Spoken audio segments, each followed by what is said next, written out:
All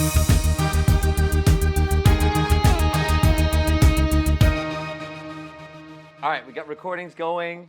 I'm on fire. I'm ready to work up a sweat because it's hot up here in Massachusetts today. First, the hottest day in a while in the 80s. So I'm gonna be sweating today, and I love that. So, anyways, my name's Jeff St Laurent. This is the Live Tuesday call. Thanks everyone for calling in and your continued support as dedicated students of mine. I always teach, with selling coaching as I help coaches transition to a full-time business. I always teach people that, our number one objective is to build an audience, build an audience of fans, build relationships, give to them, educate them, support them. And then, when the timing's right, if there's a need there and the timing's right, and you have something of value to them, then they'll buy from you, but either way is be giving back. So we're ready to deliver some great information today on the topic of, creating an online or an offline business model and understanding kind of the aspects of both, not necessarily pros or cons, just more of different aspects you want to understand about each.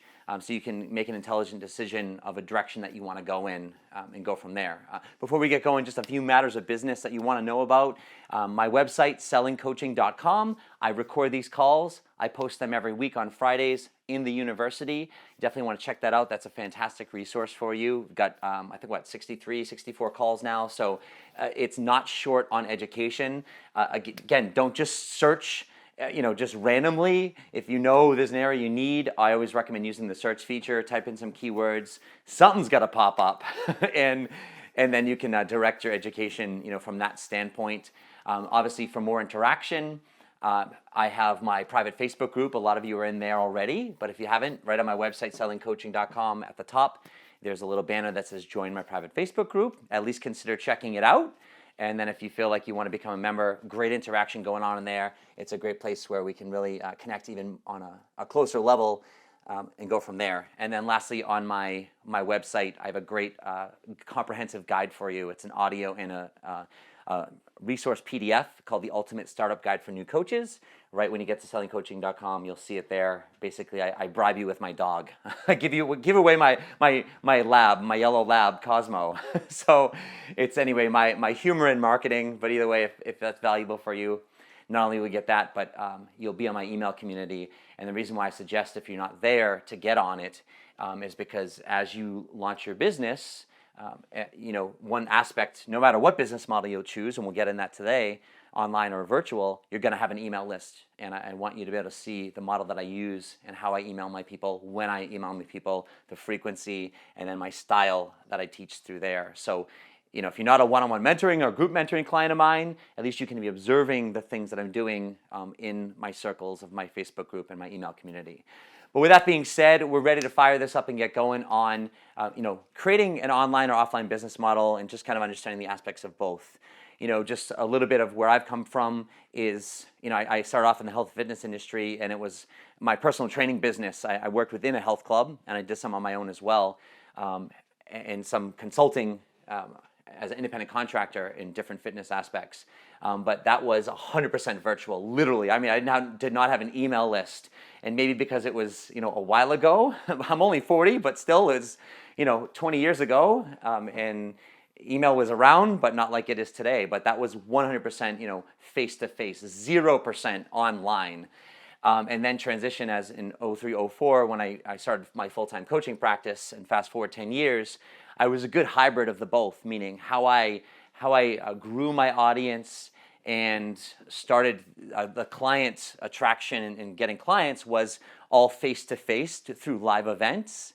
And then so I'd say like half my business was through the marketing, if you was through live events. I did no live events online. I did nothing like that online. Technology wasn't even close to where it is today anyways. We definitely had phone calls, but I didn't even do those. So the virtual part of my business was obviously just email, and then I did all my clients through phone coaching as I still do today. So I'd say about 50-50. And then, fast forward to maybe a couple of years ago when I transitioned into selling coaching, helping coaches transition to full-time. Now I'm 100% virtual. Literally, I do nothing in person. I still have a few corporate clients that I've had for 4 or 5 years, where they're local, literally 2 miles from my house. So I still meet with the CEO and corporate team face to face. But I consider my business to be 100% virtual in the respect of what I do with coaches and selling coaching. So from seeing both ends of the spectrum, there's no better business model necessarily than the other. So when I talk about this today, it's not like, oh, you should really be doing one versus the other. What you want to start to consider is no matter where you go, there's a component to it that you're going to have some percent virtual. And let me start with that as the commonality space. And this goes back to one of the people that called in today and had a question is, what are the essential, software products, if you will, that I need? Because obviously as coaches, we're, there's, especially with technology these days, it's like there's just literally probably a zillion, if that's even a real number, offers in terms of like all this software you can get, monthly subscriptions that do X, Y, and Z and everything. And it's just like, what do we need? What don't we need? I'll break it down for you today, but I'll relate that to the part of our business, whether we're on or offline. This is the part that no matter where we are, we will be online with, and that is creating an email community. It's an email list, right? I prefer to call it an email community, but from a black and white perspective, today's call, it's an email list, right? And that's literally the number one thing, and I said this early in the call, that we do as a coach to build our business, or any business for that matter, is building your audience. And in our case, we're building an audience via email. Like, email is your audience. That is your business, period. If you do not have an email list, you do not have a business.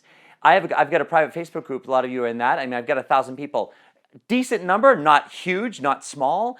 But if I did not have an email list, I would not have a business, right? In other words, Facebook could change tomorrow. One algorithm or one, whatever, and everyone could be gone. And then if I don't have an email list, I'm done because I don't have people that I'm in front of, And that's why our number one objective to build an audience is building that email list, that email community. And that is obviously a virtual aspect to our business.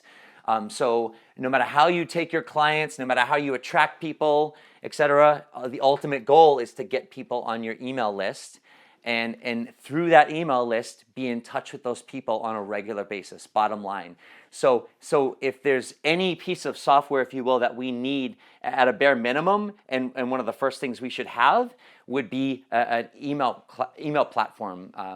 People call it a CRM, client relationship management. There's lots of names for them, but bottom line is it's and there's a lot of them out there. I recommend something called Aweber. There's something called Constant Contact, there's MailChimp, and there's a lot of others. Either way, any of them are going to work. Pricing is pretty much all the same. Some start off with a free month or free until you get a certain amount of subscribers. But at the end of the day, when you're starting to pay, it's usually between like $17 to $20 a month, for under whatever 500 or 2,000 subscribers. So, but that is what you're going to need. Like I said, I recommend Aweber for that.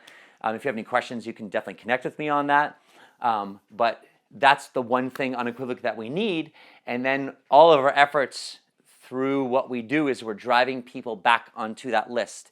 So we're either getting them, if we're doing live events from an offline model, from there we're making an offer to get interested people. Ultimately, we're coming back and we're putting them on our email community. If we're driving people through online activities in terms of whether it's paid ads, whether it's the stuff that you see that I do, like free calls like this, posts on different social media platforms. Ideally, we're driving people back to our website where we have a free offer. Like I mentioned right in the very beginning of our call today, right? I said I've got my ultimate startup guide for new coaches, and that's going to get you that, the course, the resource, but then also put you on my email community. So it's that compelling offer that starts to build our email list, right? So that's the commonality between both business models, and the core foundation of any business model that you do on or offline is creating that email list, creating a way for people to get on it, and then once we're on it, it's being able to stay in touch with those people on a regular basis. Now, I'm not going to go into that today, but that's the core fundamental of it all. And the last part is one of the core fundamental in terms of software that we need, if you can call it software, is a way to process credit cards. I always recommend you're going to need something called a payment gateway. The most common one out there that everyone's probably heard of is called PayPal. But what you need is more than just a free PayPal account. You can get away with it, but the way I teach it is you want to have something where you need to be able to take something called a virtual terminal, where you can take a credit card over the phone, meaning at point of sale at the end of a complimentary session when someone wants to hire you, for instance, and let's say you're on the line with me and you're ready to go, I can say, great, here's the cost, here's the investment, here's how I take payment, what works for you, great, what's your card number, what's the expiration, and I can charge your credit card right then and there. With a free PayPal version, you're going to need to send them a link or send them an email with a link in it, and it just doesn't mean it doesn't work. It's just I don't recommend it for a lot of different reasons. Again, not going into that today, but just showing you that's what you're going to need. And then also with another version of a payment gateway virtual terminal, you're also going to want to have it so that it takes recurring payments. So this way, if you need to break up payments, whether it be for clients and or maybe products that you're offering, people have payment options. It can become automatic because you're not a bank and you just want to set that up automatically. So it charges that card, ends up in your account, and you have to think about it, and it's all recorded for you. PayPal Pro allows you to do that. That's $30 a month. And then there's other things out there that will process credit cards as well. I personally recommend something called authorize.net. And I have, in some of my resources, like even in my selling coaching on the university, if you click on resources, I have kind of more of the why of what I just went through right there. And if you always want to message me, I can always send you some more information about that so you understand it better. But in terms of creating an online or offline business model, these are the two foundational elements that you're going to need no matter what you do, because the email list is vital, and you need a way to hold those people, store those people, and then connect with them on a regular basis. And you can't do it from like your Gmail account or your Hotmail or Outlook account. It just doesn't support the volume and the delivery that you need and or the back end that you're going to be looking for. And then obviously a way to process credit cards. Like at a minimum, that's what you need as a foundational place to get started. As you get on and you do different things with your business, you might find value in some other calendar scheduling items, etc. But for the most part, starting off, that's all you're going to need. And you're talking like my authorize.net, I recommend it's like $15 a month. AWeber, I think it's like $19 a month starting off. So I mean, for under $40 a month, that's your overhead essentially, right? So it's pretty good to get started. So that's where we start the foundation of you can't get away from, whether on or offline, in terms of that's the offline part of your business. So that's the online, the virtual piece of it. So one of the things I want to start talking about, let me start talking about the offline, meaning face-to-face. So here's the thing. If at the end of the day, no matter what you do, you're going to need to present. You're going to need to speak. You're going to need to do events. There's no other way around it. I mean, if you're behind the scenes, it's not going to work. You've got to be able to get out there and speak your message somehow, right? So if you think about like the underlying premise to this offline model I'll start talking about, and then in a few minutes after that, the online model, ultimately the foundational element is you speaking, right? I just want you to think about it like that. So if you're on or offline, it's really how you're going to market. That's really what the choice is, how you're going to market to people. Am I going to do it face-to-face with face-to-face events?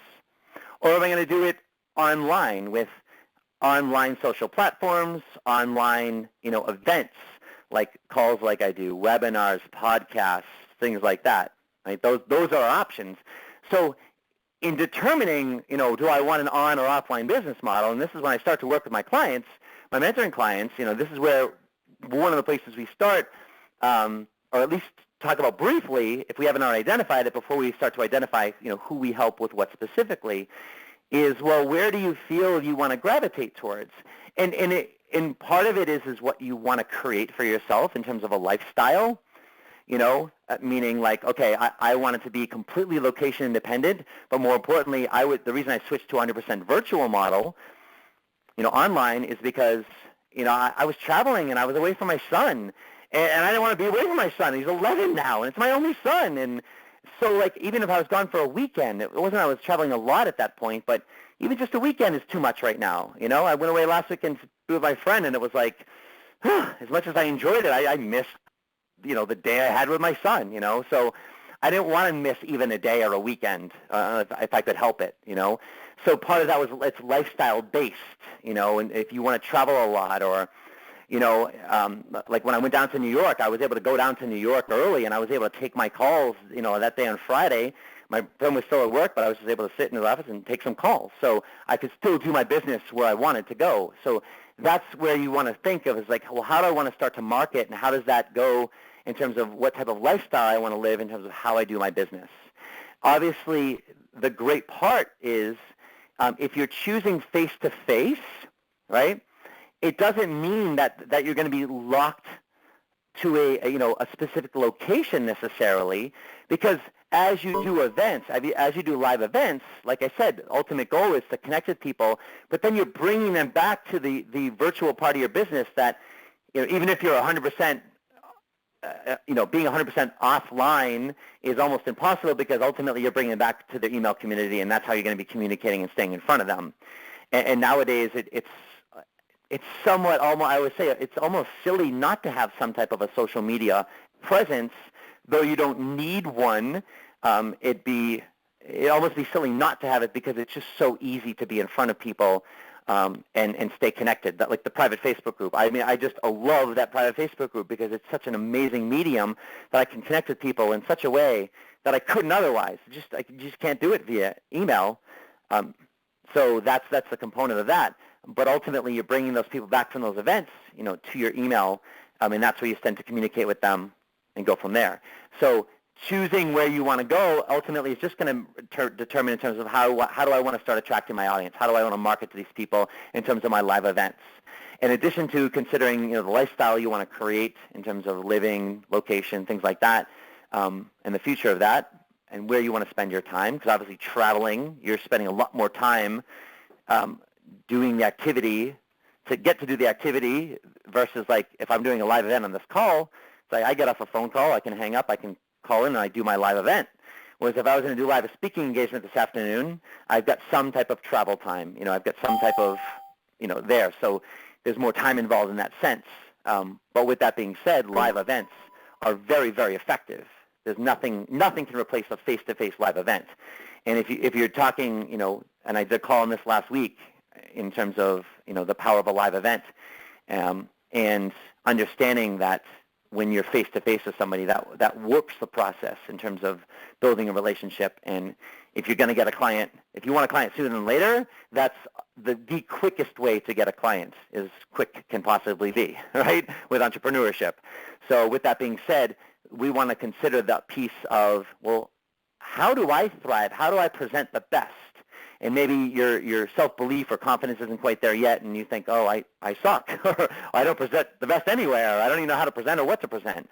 But ultimately, you've got to start determining, like, can I be face-to-face? Do I want to do live seminars? Would I be okay doing a call, right, or a podcast or a webinar? Think about those dynamics and where you might shine. Maybe it's a Facebook Live now or something similar to that. So you got to look at your skill sets and where you feel maybe the most comfortable, or not even so much comfortable, but where you can grow to present the best to be most effective. I got to say, like doing this call right now, I love doing this, but at the end of the day, I'm pacing back and forth, in my office by myself, basically talking to nobody in the sense that it's a muted line, right? So can you do that? I've had plenty of experience doing it and talking, but at the end of the day, there's no one here essentially, right? So that might feel isolated for you. You might not like that, whereas you might need to have that. You need people in front of you. You need that human interaction. You need the energy there. So you got to go off of kind of like where you feel you'd thrive and where you feel you'd want the most, because ultimately you've got to be consistent with that stuff. And so if you're not going to do it out of fear or you're never getting better at it, then ultimately you're never going to grow your business. So that's some of the things you want to think about in terms of, which direction in terms of a business model I want to go down. And I wanted to lay the foundation elements of each, meaning the commonality, again, just a quick recap, is that email list, and then obviously a credit card platform where we can, take money from when people are ready to hire us. And then whether it's on or offline, ultimately it's just how do I want to get my message out there and in what format? And is it more face-to-face or is it more on a virtual sense? So those are the two things that we want to think about. Now, if we build upon that foundation, other elements we want to consider with this is quite simply is how well have I defined who I'm helping with what specifically. So again, people call it a niche, and that's my headline. I like to say it's the headline of the newspaper. It's the headline of the book. It's the headline of your website, the headline of your social media. You go to my Selling Coaching Facebook page. You go to my website. You go to my private Facebook group. Those are my areas, right? And you go there, and what's my header? It's helping coaches transition to a full-time business with Jeff St. Laurent and my picture. Boom, done. Simple, plain, straightforward. My clients that I work with, that's what I help strive to come up with, very early on in our relationship, because that's your headline. People need to know, is this for me or not, right? So when we're thinking on or offline, either way, you want to come up with that. If, for whatever reason, you're challenged to come up with that, or at the end of the day, you're close, but it's still a very general, ambiguous, I hope the world do great things. You know what I mean? I hope people, live abundantly and create the life of their dreams, and very general, personal development, vague. It sounds good. It feels good. It lights you up, but it really, on the other end, it's just like, well, what do I really do? What am I doing, right? So you're not cutting through the noise, so to speak. So if you're still there, doing something online is going to be very challenging. And I'm not trying to say you can't do it online. It's just the more, in my experience, you're going to have more success. How about this better word? Greater traction, easier traction, quicker traction in terms of attracting people and having them take actions that are relevant to us building our audience, meaning sign up for your email list, become a part of your Facebook group, for instance, following you on another platform, et cetera, when you're more specific, because they know if it's for them or not. They're showing up at a place and they go, oh, this is for me. Go to my website, sellingcoaching.com, and helping coaches transition to a full-time business. It's for you or not. There might be some small gray area, like I've had someone, I want to do coaching as a business, but I don't know if I want it to be full-time. Okay, that's cool. Well, what do you want it to be for you? Great. I can work with you on that, right? Maybe that's that small gray area. But at the end of the day, they're still serious about their business. And that's the black and white piece. So I want someone to go there and go, oh, I'm in the wrong spot, or, oh, I'm in the right spot. That's it. So if they go to something online that you're doing, or you're running a Facebook ad, for instance, for a free offer, especially if you're doing anything like that, or even if you're just creating a video, right? Or you're writing an article or making a post on your Facebook page or group or whatever, if it's not directed to someone specifically and around a specific category, it just tends to blend in. And again, more importantly, from a selling standpoint, it's vague, so therefore it's not specific. Therefore, it's not as relevant. Therefore, it's not as valuable. And value is what we need in order to, have a paying something, paying client or having them buy something. And the less specific it is, the less value is there for somebody. You could take the same general topic and apply it to nurses. You could apply it to coaches who are looking to do something, or, we just got to look at, who's the population and what are they going after. So when you're thinking about an online business model, I'm not saying don't be online, don't do it if you're not, more specific. I'm just saying it's going to lend itself towards results the more specific you are. And oftentimes when I'm mentoring with my clients and we get into that spot, and then they might start attracting some people, or it's slow sometimes because it's always slower than we think it is. You're specific, which is great, but you've got to give it time to get some traction and get some awareness out there, get your face out there, get that visibility out there, and that's where that consistency comes in. When you see sponsored ads, for instance, on Facebook, I'm just using that platform because it's where I am, and when you see these sponsored ads from, I'm not naming anyone specifically, but from larger name gurus, if you will, in the industry and personal development and coaching, and you see their programs and you see their faces, it's like, well, you've heard about them, you know about them, they're visible, right? So there's already a buzz out on them, there's already a word out on them, so to speak. So you're more apt to look at that stuff and click on that stuff and maybe buy that stuff from scratch, even if you're a cold user, because you've heard or you've seen, or you go to somewhere and then it's just like, wow, this looks really good. And of course, they're marketing in a way that's very, very salacious and tempting, because it's like, wow, I can earn $1 million in the next 5 days. Like, wow, I want to do this, right? But how real is some of that stuff? It's like, yeah, it works and you can do it, but it's like, where do you start from that foundation? And most people don't even have an audience. So how are you going to start creating, do this big product launch to nobody that you have, right? So it's understanding, what they're offering, but you've got to build that visibility online. So everything takes time, but that's where, with the online model especially, it's gonna cater more towards the more specific you are. And the great part about being online, though, is you already start with your own network. You already start with the people that you know, and getting them onto your email list, friends, family, career, whatever. I always recommend get them on there. Start with them and see where you can go. And then obviously the more you speak, the more you start sharing some things. If you haven't gotten specific, ideally as you start to attract some people, as you hopefully start to work with some clients, you'll start to see, well, who is my message resonating with and what are they going through? And hopefully you can get a little bit more specific there. So ultimately, from an online perspective, that's going to favor, I hate to use that word per se, but it's going to just improve your traction the more specific you are. And so with that being said, I did a call not too long ago called the IT Factor. What is the IT Factor, basically? So you can always type that in the search engine in my Selling Coaching University. But I always said that IT Factor, meaning your confidence, your ability, that aspect of you that's likable, that's the energy out there, that belief that you have, that authoritative space that you want to create, that space that you can get into, that's always going to trump anything that you do. So you can have the best well-defined headline in the world that's specific and in front of your audience, but if you're not presenting well, if you're not coming across with authority, with belief, with confidence, and however that manifests for you, right? It's your own energy and your own belief. But bottom line is that's what you're going to hone and practice for, that believability, that credibility, that authoritativeness, to teach people and be in front of them. That's going to be more powerful than any headline or well-defined niche that you have. And in fact, if you have that, practice to get that, because I believe you can work and you can get to that spot where you can create that. It's not necessarily an it factor that, oh, I'm just born with it and I can't ever have, or they just have it. It's like, okay, maybe some people do just have it. I get it. I've been there, I've seen it before, but it doesn't mean that people can't develop that energy and whatever it is for them that stands out, that sets them apart, that it's attractive for people.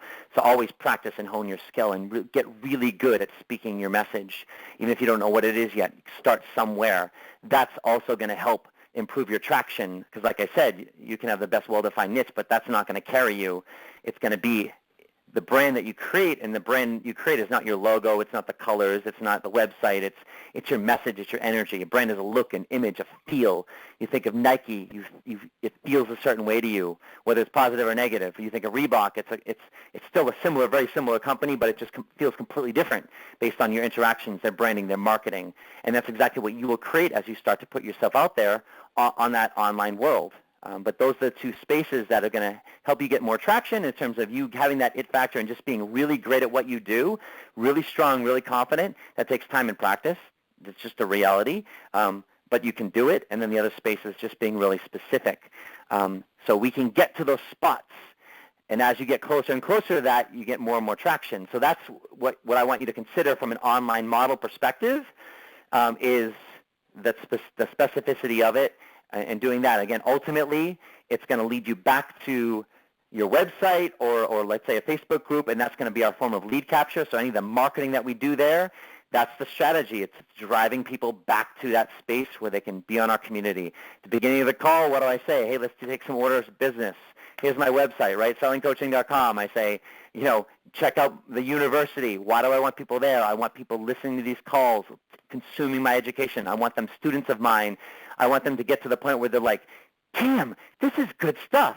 I want to be a part of this. I want to know when he's doing this stuff. And so I want them subscribing to my email list. I want them becoming a part of my private Facebook group. They're going to be in my circle, and I can be in front of them, right? That's why I'm sending people there. I'm telling people my free offer or my private Facebook group, because I want them opting in. I want them a part of that. so they can become a part of my education. I can help them whether they hire me or not. But then, of course, if it leads to something of value where they want to hire me, fantastic. You know, certain percent will, certain percent won't. But that's the strategy, right? So same thing with you is whatever you're doing out there, you're driving them to that back end. And ultimately, again, the only thing you really need at the end of the day is an email platform where when they're typing the name in email, it goes into that email platform, like I said, Aweber, my recommendation, and then it sends them out an automatic email that says, hey, thanks so much for subscribing for this. Here's your free offer. Click here to download your whatever you end up doing with that, right? And now they're on your email list. Like, that's all you need at a bare minimum, right?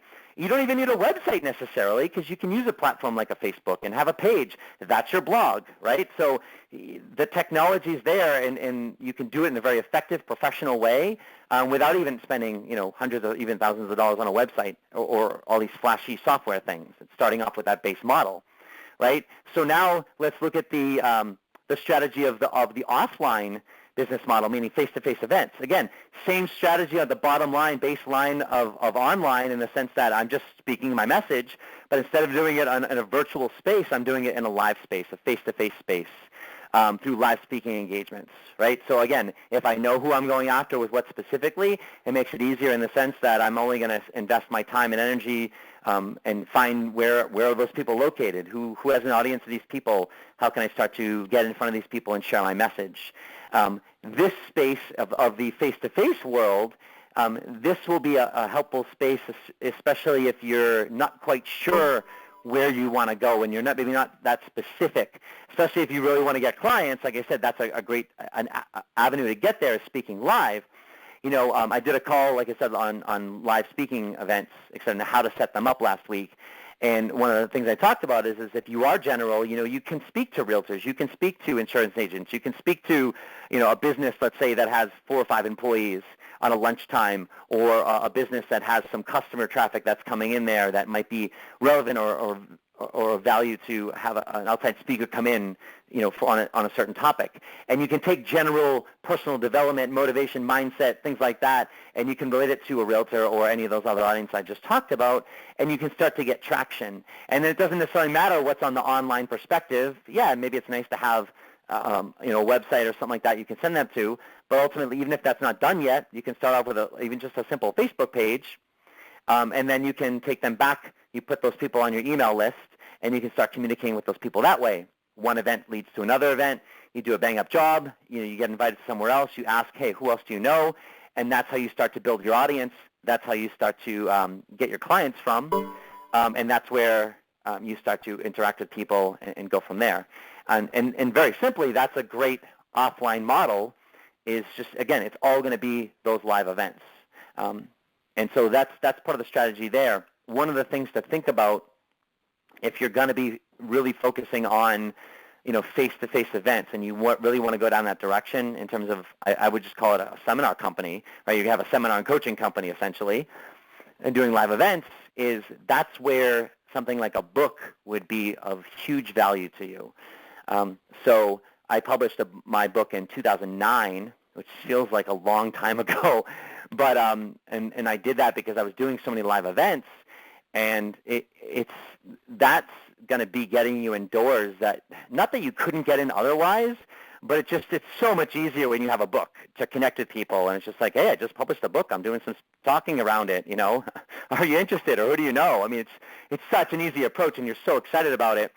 And the best part about that is when you're doing live events, when you have a physical product like that, for instance, like a book, it's a great instant credibility builder, authoritative, but in addition to that, it's a 5-pound business card, if you will.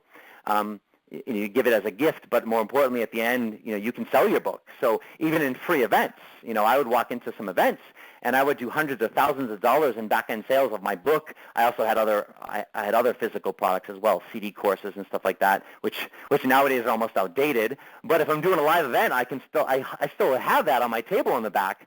I remember probably one of the best events I did was at a senior citizen center, and it was for Gold Star mothers. Who, I guess a Gold Star mother, unfortunately, is someone who has lost a son in the war. But I did it for a group, I think of there's 20 of them. And I was just talking just general motivation, personal development, but I had my book and I had my CD course. I literally walked out of there doing $2,000 because they were just like, we want to buy your stuff, and I was like, okay, great, and just literally took their credit cards, a little sheet, wrote their information down. I had a professional sheet, and gave them all the products, walked home, and just sat up there at night just pressing the credit cards online. You know what I mean? Like, so that's a great physical product stance, but it's also going to help you get in. Nowadays, like I published a book, but doing a virtual business, I wouldn't publish a book. Again, a physical product because it's online, and the delivery of that just gets really expensive. Again, I think those are the credibility, but that's something great, and I would highly consider if you're going down the path of face-to-face events. Is going down that path, and it's so easy to publish a book, and it's a lot easier than you think it is, even though it might feel overwhelming. I thought the same when I was embarking upon it, but then I just did it, and it worked, and it rocks. So that's a great avenue to go down. But either avenue you're going to pick, again, it's going to depend on kind of where you feel your strengths are, where you get your energy from. Do you feel you want to be, sharing your message more in either of those spaces? It doesn't mean that you can't do both, for instance. It doesn't mean that you couldn't do live events and do some, online stuff as well, like a call, etc. I do have plenty of clients who are using the platform meetup.com. You might have heard me talk about that before, but they're setting up a meetup, and they're doing a meetup maybe once or twice a month. And then I have them set up, and we're creating their, once a week type of live event. Like I have my Live Tuesday call, but maybe it's a live Facebook, a Facebook Live or something like that. So you can have a somewhat of a hybrid piece, which can work well, but ultimately the strategy is bringing everyone back to that centralized location of getting them on that email list, and then ultimately maybe a social platform if there's some type of like a Facebook group for that interaction. But those are kind of like the ins and outs of kind of both of them. Like I said, there's nothing that's good or bad about either one, but it's more of you want to think about, the avenue that you want to go down. Either way, my best suggestion before I wrap this up would be don't get too big and too grand with things. Like, you want to have a focus. You want to start in one spot and say, okay, you know what, let me start doing some live events. Great, let's go to meetup.com and set up a meetup, and let me have my first event, in a couple days from now. Yeah, you hire me, that's what you're going to do, right? I mean, that's what I'm going to do with you. And then all of a sudden you've got, dozen, 2 dozen, 50 people in your meetup group, and 2 or 3, 5 show up, and now you potentially have a first client right on your hands, right? Let's start with that once a month and see where we go. Let's start to hone your message in a little bit, right? But so we start on a path and start to see what we start to create with it. What I find a lot of coaches starting off is even with all the information I'm giving, it's like, well, they still don't know. They're like, well, I don't know what I still want to do, But it's like, all right, well, we'll start to work that out and find a path, but let's not get too ambitious and start to go crazy. Let's just start with a video. Get a video done, put it up there. Let's start a meetup group, and let's do that once. Let's get your pre-offer. Let's get your back end set up so that you have a place where people can go, whether it is a website or whether it's just a Facebook page for right now or a Facebook group, and then start that traction one person at a time and start to build it and see where it goes.